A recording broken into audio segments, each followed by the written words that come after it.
കല്ലറയിലെ മൃതദേഹത്തെ ചൊല്ലി ദുരൂഹത നിൽക്കുന്ന കണ്ണൂർ വാണിപ്പാറ പള്ളി വികാരി മാധ്യമങ്ങളോട്. ഇത്തരം കാര്യങ്ങളെല്ലാം മനസ്സിലാക്കിയത്. അങ്ങനെയാണ് 38-ാം നമ്പർ കല്ലറ പഴയ 23 നമുക്ക് ബോധ്യമായത്. ആ 23-ാം കല്ലറയിൽ രജിസ്റ്റർ പരിശോധിച്ചപ്പോഴാണ് അതിൻ്റെ അകത്ത് 2 പേരുടെ പേരുകൾ ഉണ്ടായിരുന്നു.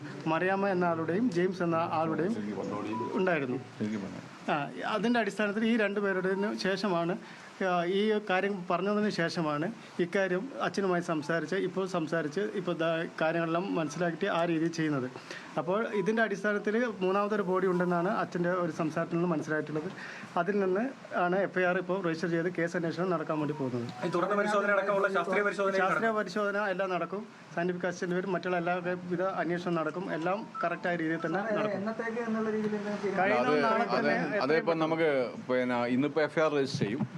ഇന്ന് FIR രജിസ്റ്റർ ചെയ്തിട്ട് അതിൻ്റെ ഒരുപാട് നടപടിക്രമങ്ങളുണ്ട്. RDOൻ്റെ പെർമിഷൻ വേണം. അപ്പോൾ അത് നാളെ രാവിലെ നീക്കും.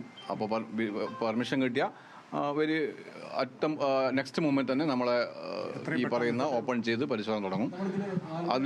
അതുവരെ നമ്മളെ പോലീസിന്റെ ഗാർഡ് അവിടെ ഉണ്ടാവും. അതൊന്നും നമ്മളെ വന്നില്ല. അത് കോഴിക്കോടാണ് റിപ്പോർട്ട് ചെയ്തിരിക്കുന്നത്. അത് എല്ലാം പരിശോധിക്കും. ഇതിപ്പോൾ നമ്മളിപ്പോൾ 174 പ്രകാരം കേസ് രജിസ്റ്റർ ചെയ്യാൻ വേണ്ടി തീരുമാനിച്ചിട്ടുണ്ട്. കാരണം ഇതിന്റെ ആദ്യ ഒരു പരാതി വന്ന സമയത്ത് നമ്മളൊരു കോഗ്നിസബിൾ ഒഫൻസ് ഒന്നും കാണാത്തതുകൊണ്ട് അതിനൊരു പ്രിലിമിനറി എൻക്വയറി നമ്മൾ വെക്കുകയാണ് ചെയ്തിരിക്കുന്നത്. ആ പ്രിലിമിനറി എൻക്വയറി ലാസ്റ്റ് സ്റ്റേജ് നമ്മൾ ഇന്ന് എത്തിയിരിക്കുകയാണ്. അതിനിടയിലാണ് അതിന്റെ ഭാഗമായിട്ട് നമ്മുടെ ഇവിടെ പള്ളിയുടെ അധികാരികളുമായിട്ട് ബന്ധപ്പെട്ട് സംസാരിച്ച് അവർ കൂടുതൽ സംശയങ്ങൾ നമ്മൾ പറഞ്ഞിരിക്കുകയാണ്. അപ്പോൾ അത് പരിഹരിക്കാൻ വേണ്ടിയാണ് നമ്മൾ 174 പ്രകാരം ഇന്ന് കേസ് രജിസ്റ്റർ ചെയ്യുന്നത്. ബാക്കി അതിൻ്റെ നടപടിക്രമങ്ങൾ നാളെ മുതൽ തുടരുന്നതാണ്.